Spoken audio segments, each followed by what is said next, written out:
A Bíblia diz no livro de Isaías, no capítulo 19, nos versículos de 1 a 25. Sentença contra o Egito. Eis que o Senhor, cavalgando uma nuvem ligeira, vai indo para o Egito. Os ídolos do Egito estremecerão diante dele, e o coração dos egípcios se derreterá dentro deles. Quem está acompanhando o estudo de Isaías, dos livros proféticos, sabe que aqui nós já temos uma profecia. Essa sentença contra o Egito nada mais é do que uma profecia contra o Egito. Significa que Deus, através da boca de Isaías, está declarando o que vai acontecer no futuro com o Egito. Mas essa palavra sentença já nos dá uma ideia de que haverá juízo, punição, castigo, condenação. 2. Por que farei com que egípcios se levantem contra egípcios? E cada um lutará contra o seu irmão, e cada um contra o seu próximo. Cidade contra cidade, reino contra reino.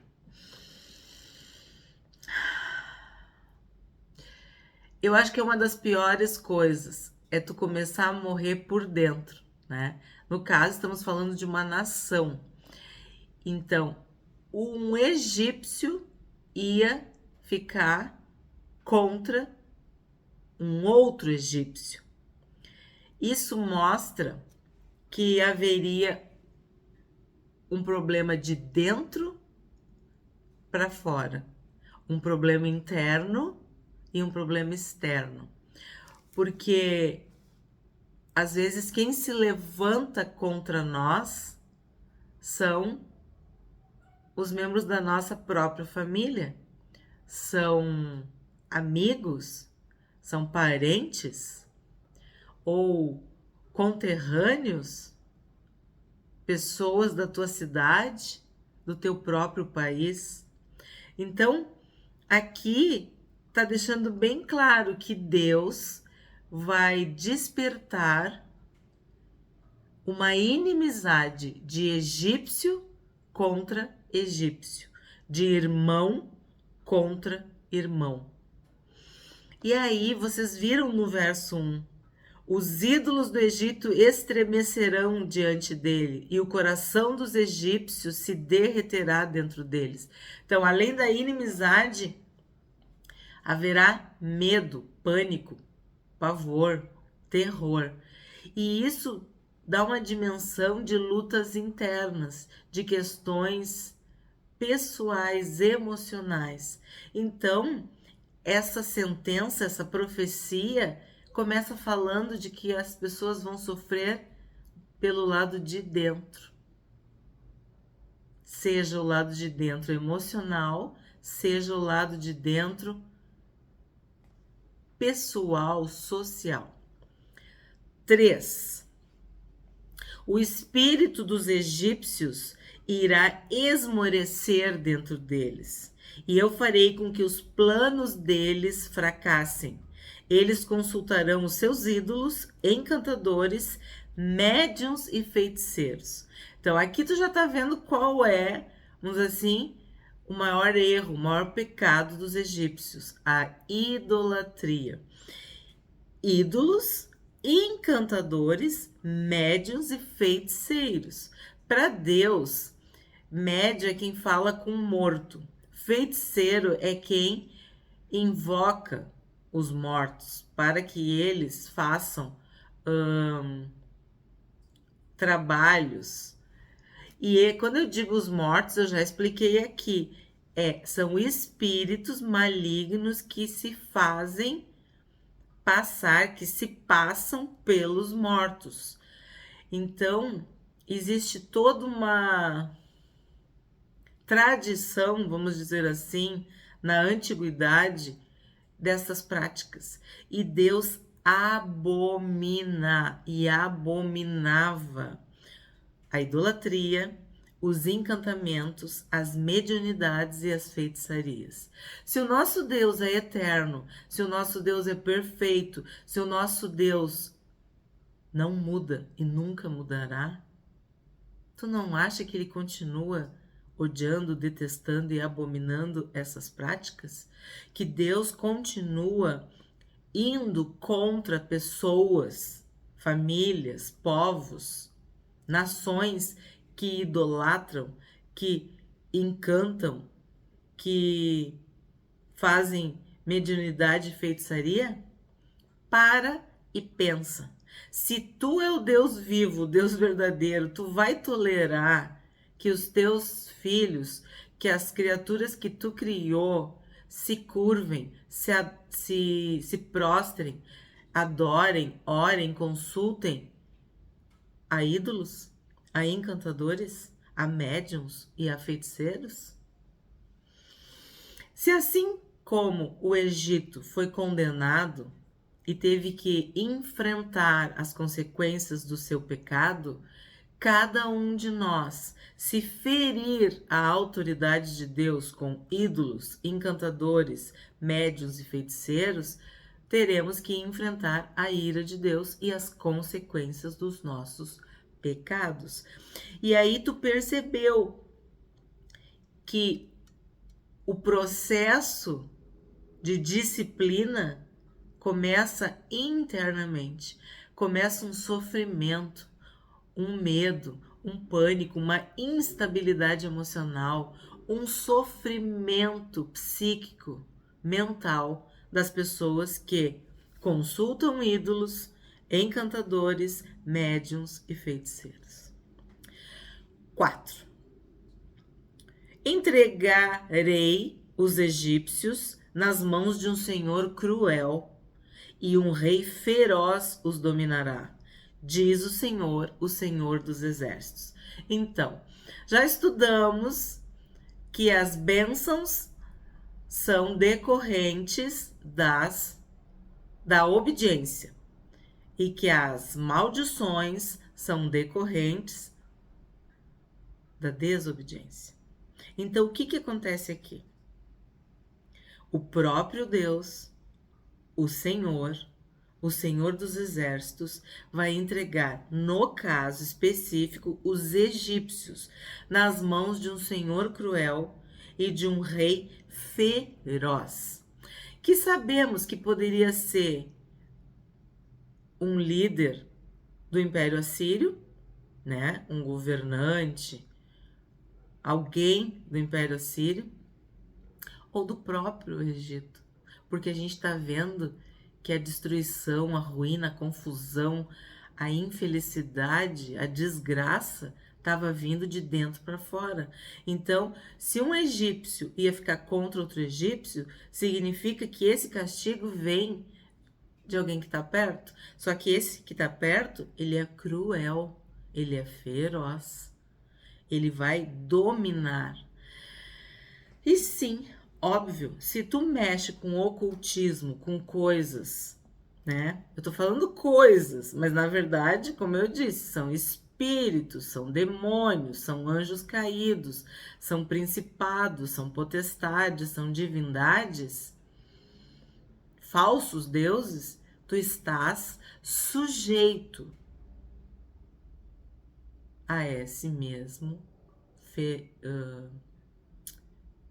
Senhor, a esse Senhor cruel, a esse rei feroz. Tu entendeu o que eu falei? Se tu entra em contato com esses seres espirituais da maldade, tu estás sujeito a eles.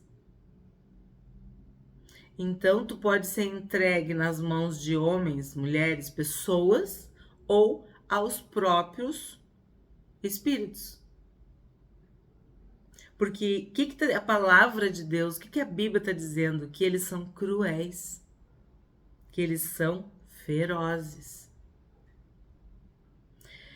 E a Bíblia diz que quem se inclina, quem ora, quem fala, quem beija, quem conversa, quem tem qualquer relacionamento, intimidade com esses ídolos, com esses falsos deuses, eles se tornam zumbis. A Bíblia diz que tem olhos e não veem, tem ouvidos e não ouvem, tem boca e não falam. O que eu interpreto?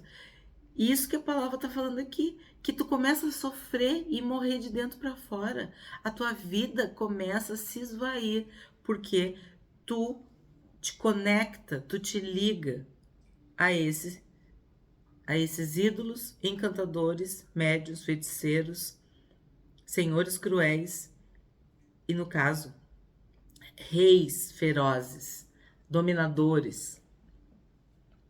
E sim, a maldição, ela é decretada por Deus, porque tu infringiu uma lei, porque Deus deixou bem claro que para ele a desobediência é como o pecado da idolatria, da feitiçaria, da rebeldia, da rebelião. É como se tu estivesse fazendo o quê? Virando as costas pro Deus vivo, pro Deus verdadeiro, pro teu Criador, para adorar criaturas ou falsos deuses. 5.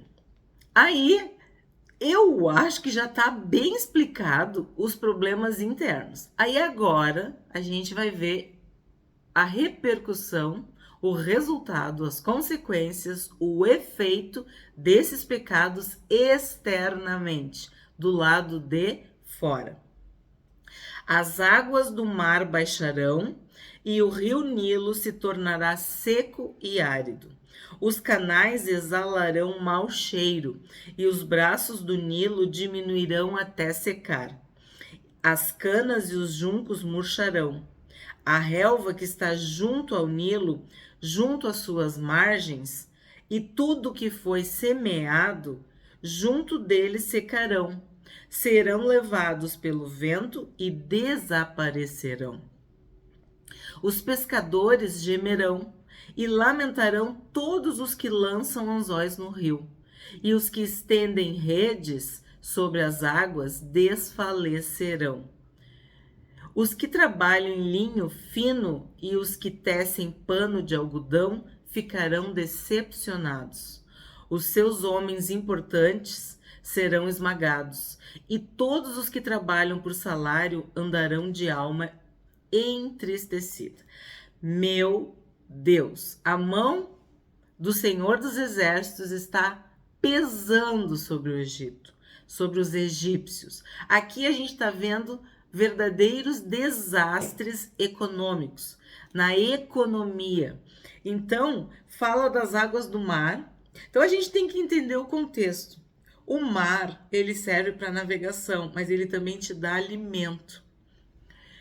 O rio Nilo era o exemplo, assim, ele era, vamos dizer, a representação da fartura, da prosperidade, era a fonte de vida. Fala que os canais exalarão mau cheiro, por quê? Porque eram águas puras, águas saudáveis. Então Deus vai amaldiçoar também, ó. Vão secar. As canas e os juncos. Nós sabemos que os papiros, os pergaminhos, toda a cultura, toda, vamos dizer assim, a evolução, a ciência egípcia era muito avançada para a época e para todas as culturas e as nações ao redor. Então aqui está deixando bem claro que as canas e os juncos que eram usados para esses, vamos dizer, o papel da época, né? Papel entre aspas, vai murchar. E não era só para isso, era para fazer cestos, para o artesanato, para tudo eles usavam. A relva que está junto ao Nilo, junto às suas margens, a agricultura, o que foi semeado, serão levados pelo vento. Aí fala dos pescadores, porque imagina, aí aquelas pragas do Egito afetaram, naquela época, né? Na época de Moisés, afetaram o rio Nilo. E aqui Deus está falando que eles vão lamentar, porque eles vão lançar o anzol no rio, vão lançar as redes e eles vão desfalecer, porque não vai ter peixe, não vai ter vida, não vai ter fartura, não vai ter prosperidade, a economia vai ser abalada. Aí depois eles falam também dos tecelões, dos artesãos, de quem usava o linho fino e o algodão. Enfim, é uma tragédia, é uma catástrofe, é uma calamidade. E tem pessoas e também nações que só se arrependem quando a dor dói no bolso. Tem pessoas que suportam toda sorte de provações, desde que elas tenham dinheiro, desde que elas tenham conforto, desde que elas tenham segurança financeira.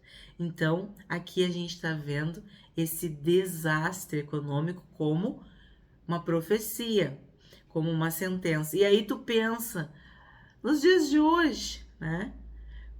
Como a gente estudou nos livros de sabedoria que a bênção de Deus é que enriquece. E quando tu não tens a bênção de Deus, a maldição te alcança. E uma das primeiras coisas é tu empobrecer, é tu falir, é tu fracassar, é tu ser envergonhado, humilhado.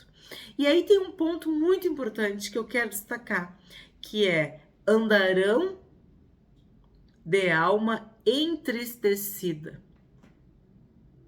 Andarão significa que não é que tu vai ter uma tristeza pontual, não, tu vai viver assim. É um processo de infelicidade, de dor, de tristeza na alma, nas tuas emoções, nos teus sentimentos. Muito triste, porque é consequência do pecado, uma maldição decorrente da idolatria, da feitiçaria, da mediunidade e da feitiçaria. Onde estão os teus deuses?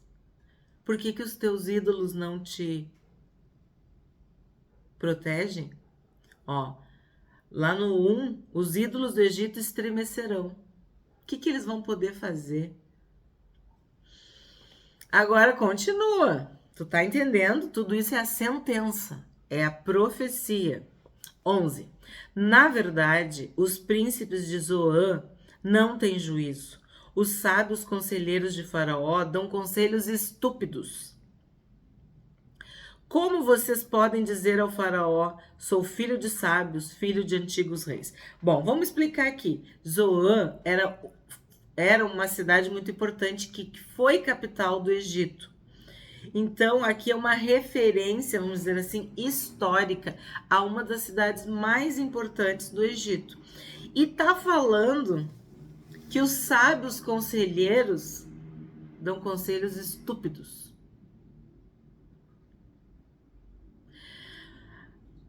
Os funcionários, vamos dizer assim, os servidores públicos são incompetentes, fazem tudo errado, não dão conta do recado.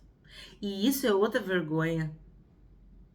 A ciência, a sabedoria do Egito, ela era algo conhecido, notório, reconhecido.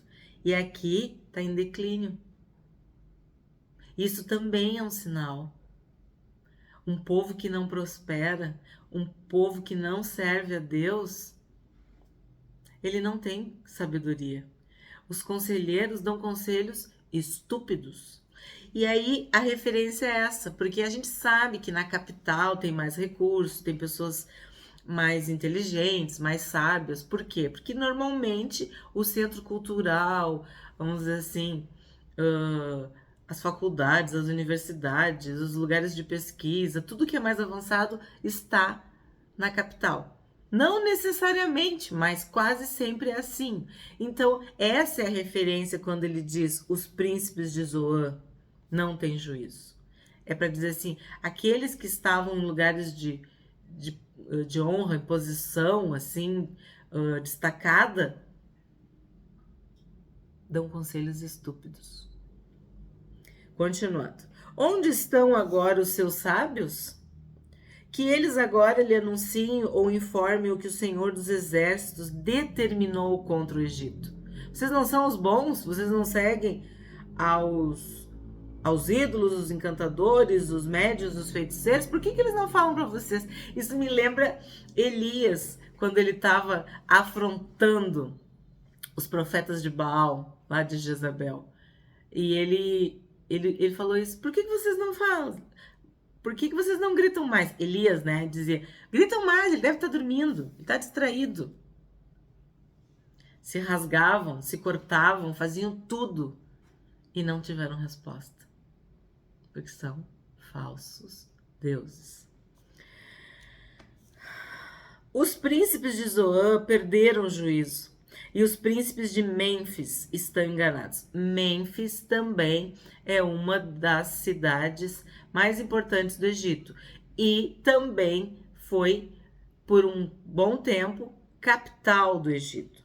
Então, de novo, é a mesma menção, vamos dizer assim, destacando, ressaltando as cidades mais importantes e as pessoas mais importantes que viviam nessas cidades, que são os príncipes, os sábios, né?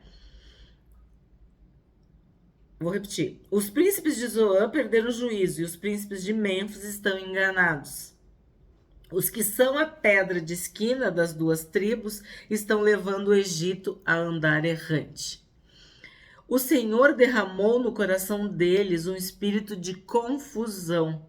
Eles fizeram o Egito andar errante em toda a sua obra, como bêbado quando escorrega no seu próprio vômito. Tem maior destruição, tem maior vergonha, maior vexame, maior humilhação do que isso? Aquele que está numa posição para dar conselhos e dar conselhos estúpidos, indica o caminho errado, faz com que o povo ande errante. E é bem claro, olha aqui, o Senhor derramou no coração deles um espírito de confusão. Uma tradução mais antiga dizia que eles ficavam tontos, confusos, perdidos, não sabiam para que lado ir. Qualquer semelhança, né? Quantas pessoas andam assim confusas, tontas, perplexas, atônitas, perdidas, sem saber para que lado ir. E aí vem com essa comparação do bêbado, né? O que é o bêbado? É alguém que não tem mais discernimento, que não tem mais equilíbrio, que não tem mais visão, né? Tudo isso indica uma pessoa embriagada. E ainda fala do vômito, né? Escorregar, tropeçar, cair. 15. Para o Egito não há obra alguma que possa ser feita pela cabeça ou cauda, pela palma ou junco. Significa acabou, tá perdido. Aí eu vou te falar, Deus é misericordioso. Desse verso 1 até o verso 15 que eu acabei de ler, a gente fala do castigo, da punição, da sentença, da dor do Egito e do seu povo, né? Dos egípcios. Agora, do 16 até o 25, Deus vai usar de misericórdia. Deus vai mostrar a cura, vamos dizer assim. Naquele dia, os egípcios serão como mulheres, ficarão tremendo de medo quando se levantar a mão do Senhor dos Exércitos, que ele agitará contra eles. Vemos no outro capítulo, no outro vídeo, essa forma pejorativa de se referir aos soldados, aos homens, como mulheres, para dizer que eles perderam a coragem e que eles estão tão medrosos e tão frágeis, tão vulneráveis quanto mulheres. Então, eles vão tremer e temer. Então, eles vão demonstrar externamente o medo, a fraqueza, e internamente o pavor, tremendo de medo. Por quê? Porque eles sabem que esse juízo está vindo da mão do Senhor dos Exércitos. É a mão do Senhor dos Exércitos que está se agitando contra eles. Que a gente viu nos outros que dizia, a mão do Senhor está estendida, a ira, o furor de Deus. E nós já estudamos e eu falei que naquele dia, essa é uma expressão muito recorrente nos escritos de profecia. Porque muitas vezes o profeta ele não pode dizer, ó, vai ser no dia 27, ó, vai ser daqui tanto tempo. Não, às vezes ele fala, lembra? 65 anos, 3 anos, 10 anos. Às vezes Deus diz o tempo. Então, para ser fiel à profecia e à sentença, aparece muito essa expressão naquele dia, que nós sabemos que é o dia do Senhor, é o dia da justiça do Senhor, é o dia em que tudo vai acontecer, que eu falei, a culminância. 17. A terra de Judá será um espanto para o Egito. Todo aquele que dela se lembrar ficará apavorado por causa da decisão que o Senhor dos Exércitos tomou contra eles. Então a gente pensa assim, uma nação do tamanho do Egito e Judá, que era um pedacinho da nação de Israel, né? 2 tribos. Então, a terra de Judá ia ser um espanto para eles. Por quê? Porque Deus estava em Judá. Então, tu pode ter uma quantidade de inimigos numericamente superior, mas se tu tiver com Deus, tu tá na maioria. Assim como Eliseu mostrou para Geazi, aqueles que estão com Deus são muito maiores, mais fortes e poderosos. 18. Naquele dia, olha, repetindo, haverá 5 cidades na terra do Egito que falarão a língua de Canaã e farão juramento ao Senhor dos Exércitos. Uma delas se chamará Cidade do Sol. Gente, isso aqui é muito, muito lindo e muito profético e muito poderoso. O que acontece? 5 cidades vão se converter, vamos dizer assim. Os judeus vão morar no Egito e eles vão estabelecer ali um território santo, a vontade de Deus. Vão invocar o Deus vivo, o Deus verdadeiro.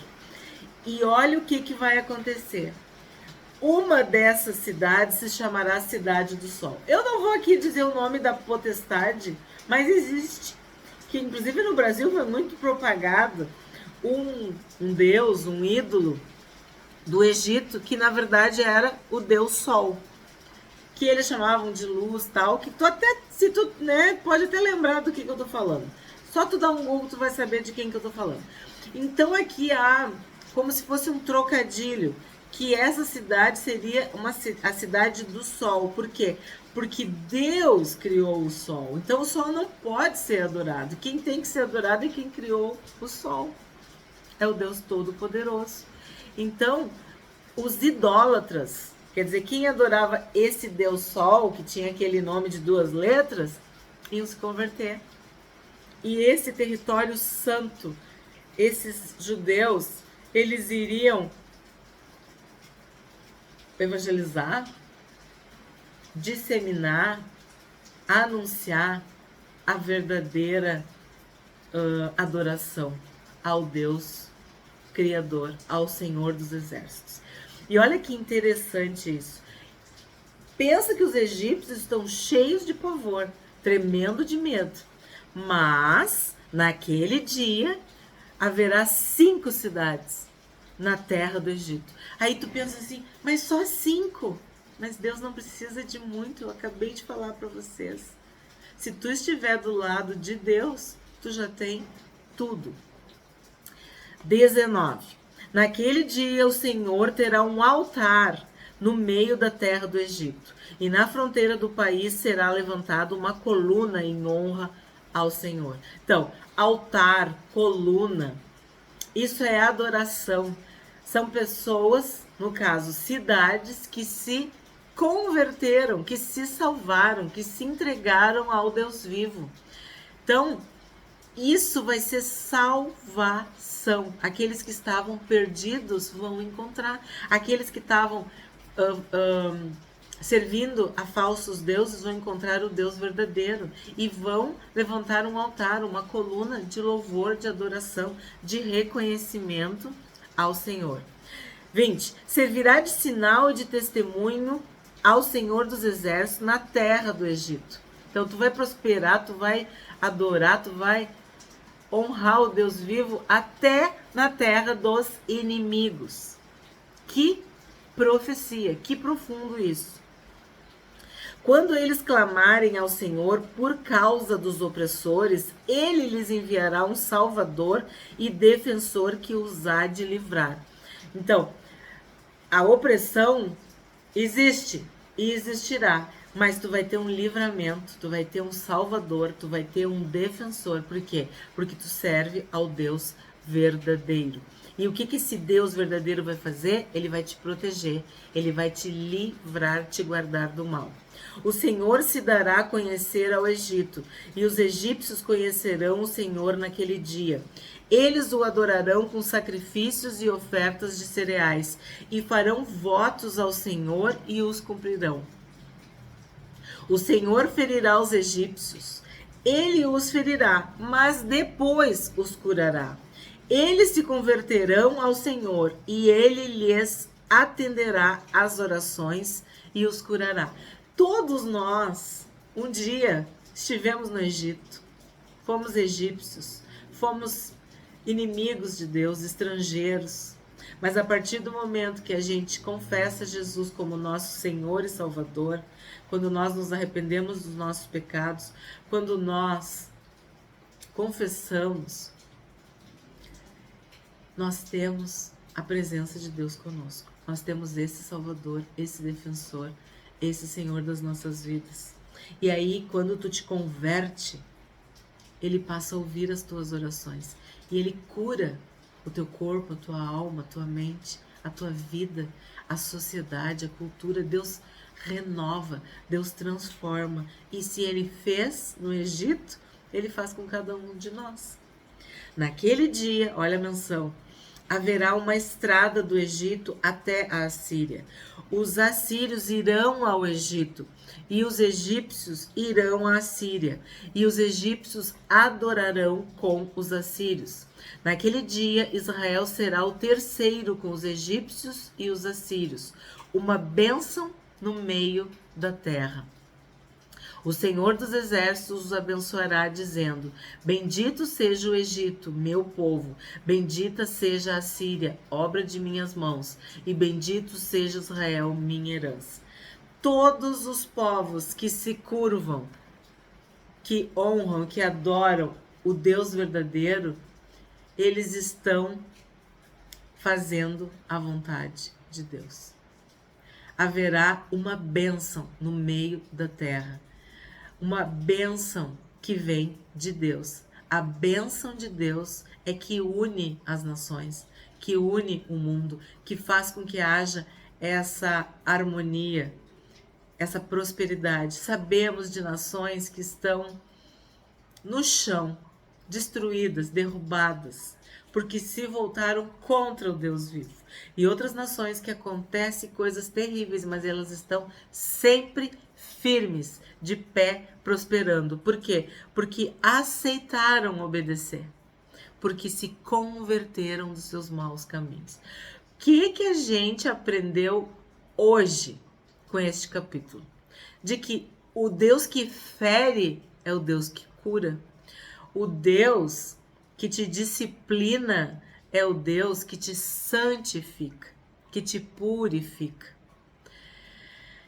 Este capítulo fala da sentença do Senhor dos exércitos contra o Egito. Fala de guerras, de seca, de fome, de tristeza, de medo, de confusão, de loucura, de pavor, de opressão, de vergonha, de desastre econômico, cultural, intelectual.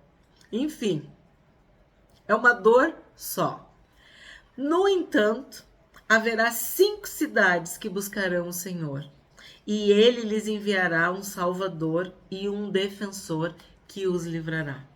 Essa é a nossa esperança, de que em cada nação possa existir um altar, uma coluna de adoração, de honra ao Senhor, ao Deus vivo, ao Deus verdadeiro, ao único digno de ser louvado e adorado.